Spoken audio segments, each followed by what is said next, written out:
Good day, ladies and gentlemen. This is Dr. Frel, your professor.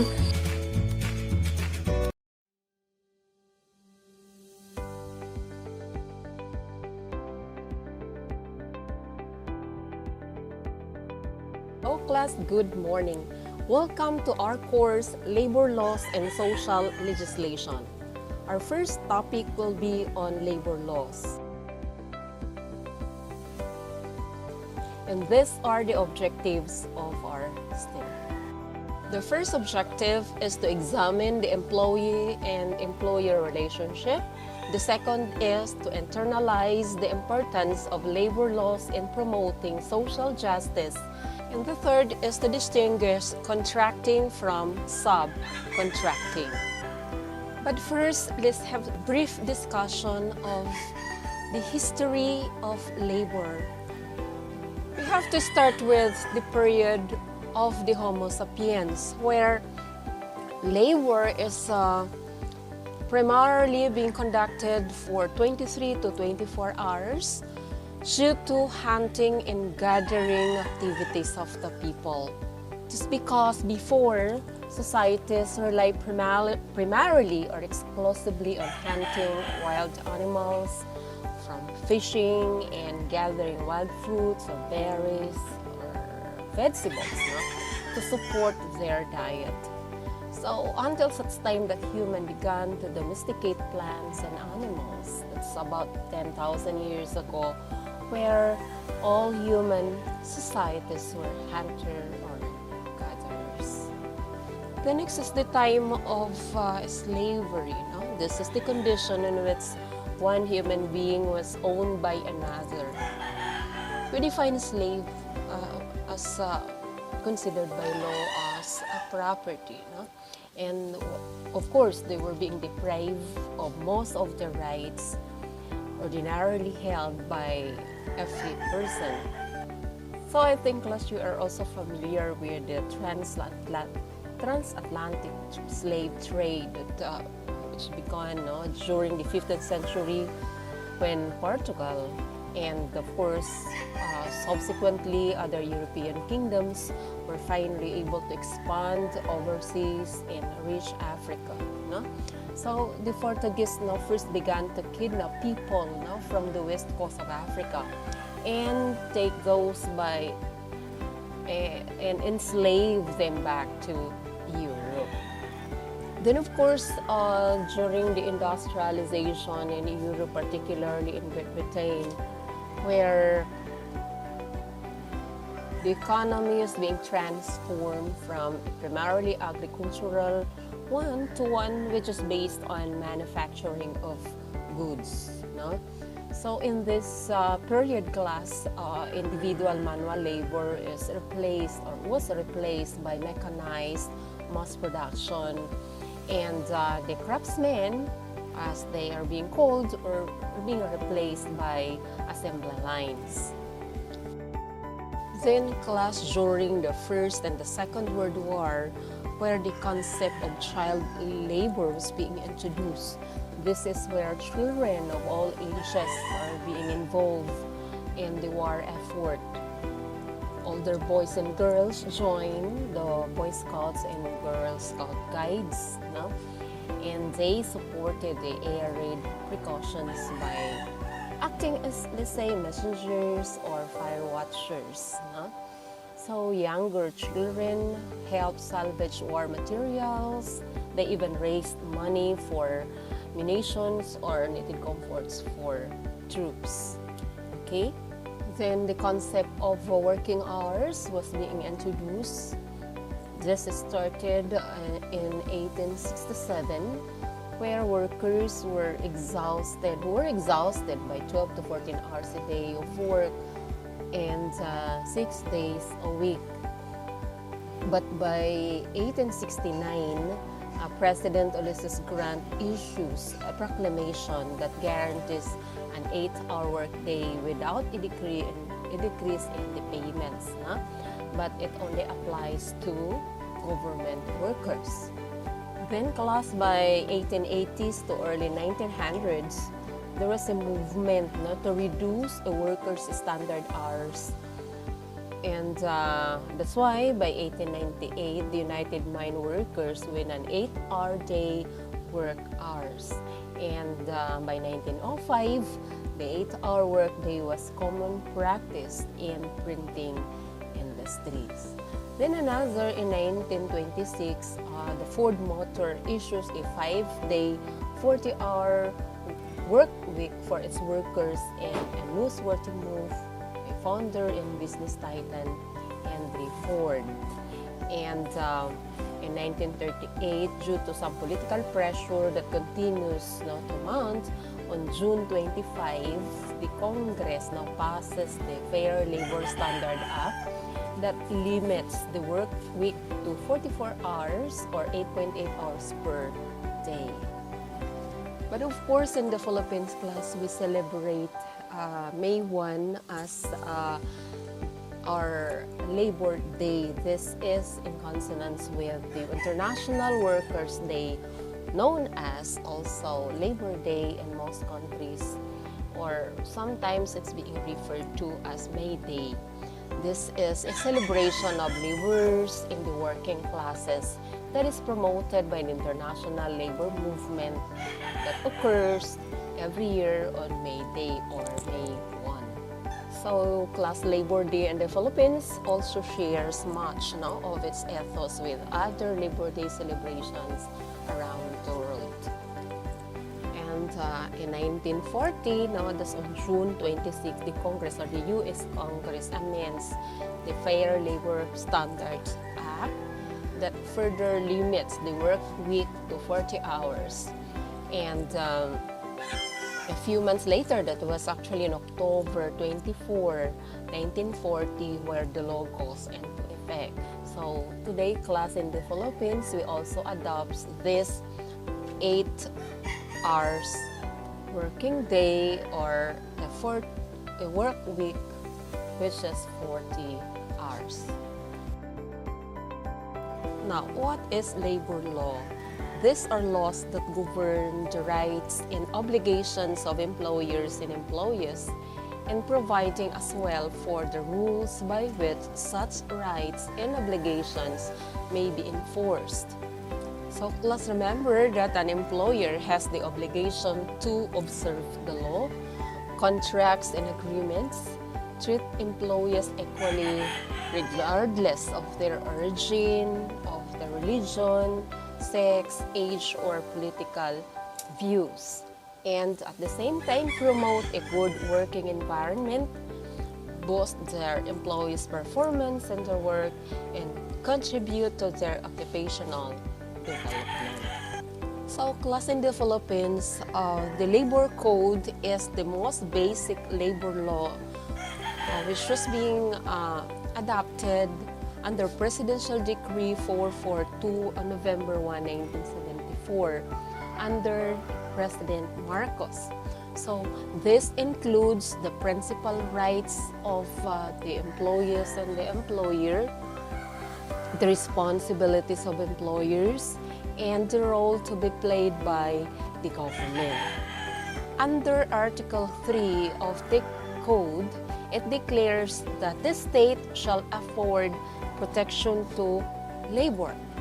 So this full protection to labor means protecting the workers from dishonest union leaders who act as union dealers from time to time. Second is to promote full employment, or this full employment can be considered as an economic situation in which all available labor resources are being used in the most efficient way possible. The third is to ensure equal work opportunities regardless of sex, age, or creed. Then the fourth one is to regulate the relations between workers and employers. And fifth is to assure the right of workers. So again, class, speaking of equal opportunity, this means that every person can participate freely and equally in areas of public lives particularly in the workplace. In addition, class, Article 2, Section 18 of the 1987 Philippine Constitution provides that the state affirms labor as a primary social economic force. As such, it shall protect the rights of workers and promote their welfare. So this means class as a primary economic force. It recognizes the basic fact that human labor is not merely an article of commerce or a factor of production to be similarly treated as land, tools, or machinery. In like manner, clause in Article 13, Section 3 of the Constitution, it provides that the state shall afford full protection to labor, local and overseas, organized and unorganized, and promote full employment and equality of employment opportunities for all. So, the state is also mandated to promote the principle of shared responsibility between workers and employers, class. So this means the Constitution requires that the state promote the principle of shared responsibility between workers and employers and the preferential use of voluntary modes of settling disputes, including conciliation, and to enforce their mutual compliance therewith to foster industrial peace. And in addition, class, the state shall regulate the relations between workers and employers, recognizing the right of labor to its just share in the fruits of production. Now let's look at the government duties as mandated by law. First is protection to labor. So this means the property of individual cannot be taken without due process of law. So what is this due process of law? So due process clause guarantees that before the government may deprive someone of life, liberty, or property. In other words, this does not prohibit the government from depriving someone of substantive rights such as life, liberty, or property. Again, class, the Constitution recognizes labor as the principal creator of wealth. As I mentioned in the previous slides, class, that this labor should not be treated as a mere factor of production. And another duty of the government is to guarantee rights of property. So class, bear reminded now that the protection of property is included in Article 17 of the United Nations Declaration of Human Rights, that everyone has the right to own property alone as well as in association with others, that no one shall be arbitrarily deprived of his property. Then the second duty of the government is the promotion of full employment and equal work opportunities for all. So this means, this implies for the duty of the state to create employment opportunities and to eliminate discrimination practices among employees. And of course, the duty of citizen to engage in gainful work. So what do we mean by gainful work or gainful employment? This refers to an employment situation where the employer receives steady work, payment from the employer, and that allows him for self-sufficiency. Okay, class, now we will define social legislation. These are laws that are designed to uplift the conditions of workers or employees as members of the community and as human beings with recognized dignity. So social legislations are designed to secure the future of the workers as well as his family because of what happens to the worker arising from hazards, incidents, or effects of employment. So example of social legislations class that I think you are familiar with are the Social Security Act and that of the Medicare Act. So class, be reminded that social legislations or laws designed to improve and protect the economic and social position of those groups in the society. As such class, it is the policy of the Republic of the Philippines to establish, develop, promote, and perfect a sound and viable tax-exempt social security service that is suitable to the needs of the people throughout the country, which shall promote social justice and provide meaningful protection to members and their beneficiaries. Now let's have some distinctions between labor laws and social legislations. Labor laws affect the work of the employees. It covers the employment for profit or gain, and it directly affects matters of actual employment, like wages and the hours of labor. And these laws are designed to meet the daily needs of employees for sustenance. On the other hand, class, social legislations affect the life of the employees. It covers employment for gain or even non-profit enterprises, and they govern the effect of employment like payment of compensation for injuries, which are being sustained while at work, medical services available to an employee who gets sick, this involves some long-range plans, benefits, or aspects. So what is the social justice as the aim of labor laws? Let's define first social justice. This is the view that everyone deserves equal economic, political, and social rights and opportunities. So, the aim class is the promotion of the welfare of all people.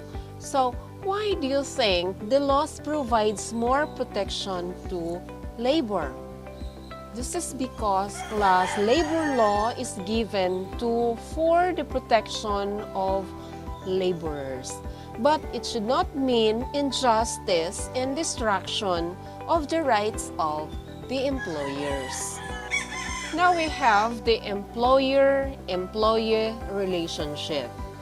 This is the legal link between employers and employees. This exists when a person performs work or services under certain conditions in return for remuneration. In short, this is managing the relationship with employee, with the organization, and with its other. Now, who is the employee? He is the one who works for another person for a fee.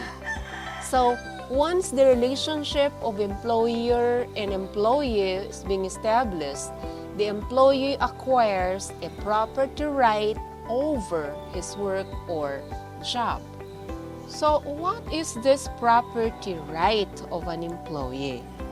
This is the main legal property rights, or the right of possession, the right of control, the right of exclusion, the right to derive income, and the right of disposition. These are exceptions to this. There are some exceptions, of course, for these rights. And the property owners have obligations as well as rights. Now we have the concept of employment, which is contractual in nature. This is where employee and employer relationship is contractual in character. This is either verbal or written agreement or contract.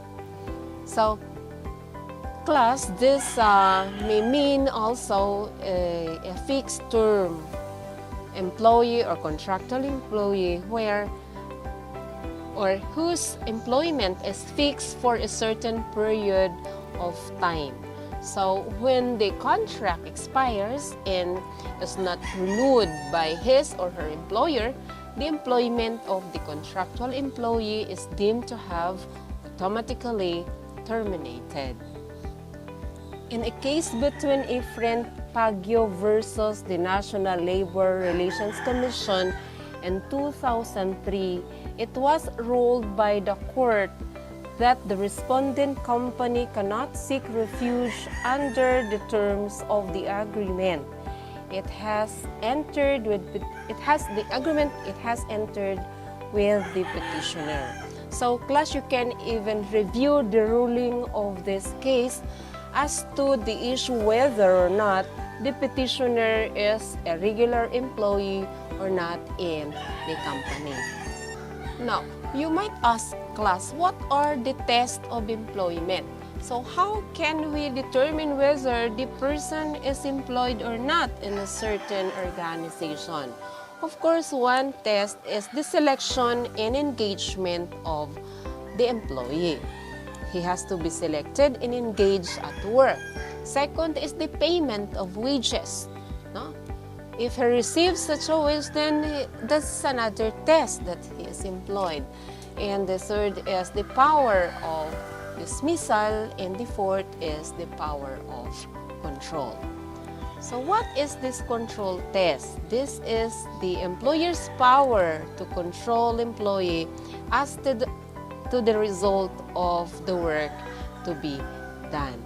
So my question, class, is what happens if the employer has no control to his employee? So for us to elaborate, class, the discussion on the test of employment, I will refer you to the case illustration under Pedro Chavez versus the National Labor Relations Commission. The issue is whether or not there exists an employment relationship in the case, where the court ruling supports or supported the claims of the petitioner. In the case, among the four elements of the employer-employer relationship, the control test is the most important. Then the next term we have, class, is independent contractor. This is where a person works for another more or less at his own pleasure, and he is not subject to definite hours or conditions of work, and in turn is compensated according to the result of his efforts. So example are part-time instructors or those individuals on on-call services and many others. No? So again, class, I would like to repeat, no? An independent contractor is a self-employed person or entity contracted to perform work for or might be to provide service to another entity as a non-employee. As a result, independent contractors must pay their own Social Security and Medicare taxes. Another term for an independent contractor is what we call the freelancer. Then, class, we also have this concept of contracting and subcontracting. So these two arrangements are expressly allowed by law. However, they are subject to regulations for the promotion of employment and observance, of course, of the rights of workers to just and human conditions of work, security of tenure, self-organization, and collective bargaining.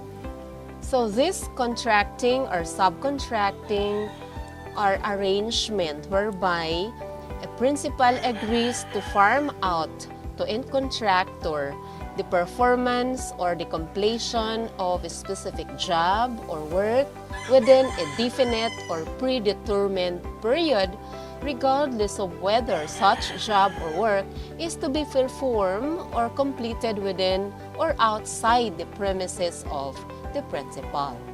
So remember, class, that subcontractors also work on a contractual basis, and they also offer a particular set of skills which they perform for customers.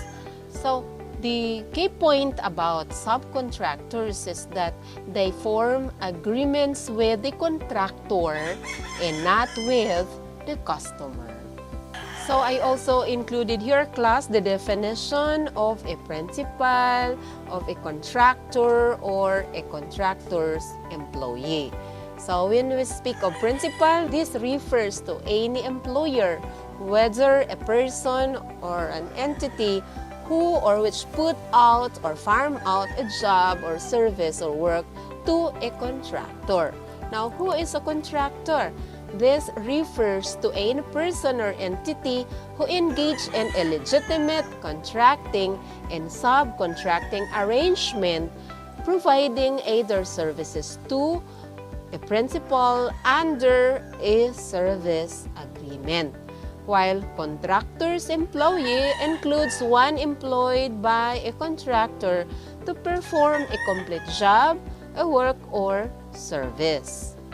But class, be reminded that under the labor code, all contractors' employees are entitled to all the rights and privileges such as safe and healthful working conditions, labor standards such as but not limited to service incentive leaves, rest days, overtime pay, holiday pay, 13-month pay, separation pay, and also retirement benefits such as SSS or retirement plans of the contractor, or social security and welfare benefits. And another is the right to self-organization, to collective bargaining, and peaceful, concerted activities, and of course, security of tenure. Now, plus, how can we determine the legitimacy of contractors or subcontractors? First, of course, they have to be registered. And the second is their substantial capital or investments. Most probably, this will amount to 3 million pesos, corporation, whether cooperative, sole proprietorship, or partnership. And of course, the service agreement that ensures compliance with all the rights and benefits under the labor laws. Then the last concept that we have for this topic, class, is the labor-only contracting. This is where the person supplying workers to an employer, an agent of the employer. So under this class, we have to distinguish labor-only contracting from legitimate job contracting. So under the legitimate job contracting, there is no employer-employer relationship between the contractor employee and the principal. While under the labor-only contracting, an employer-employer relationship is created by law between the principal and the contractual employee. Then next class is, in the former, the principal is an indirect employer, while in the latter, the principal is the direct employer. Then next, under the legitimate job contracting, there is joint and several obligations of the principal, such as wages and benefits. While for labor-only contracting, the principal becomes liable for all rightful claims of contractual employees. And last, legitimate job contractor undertakes to perform a specific job for the principal, while labor-only contractor merely provides the personal work for the principal. Okay, so that would be all, class, for our first topic. And for your activity, first, make a position paper of the growing trend of contractualization in the Philippines, the sentiment of Filipinos regarding the same, and how it affects the rights of employees. And for the second, select one among the cases in the succeeding slide and determine whether there exists an employer or employee relationship. Make a digest or summary of the case. Please include the facts, the issues, and the ruling of the case. So again, this is your professor. Thank you for watching and see you in the next video.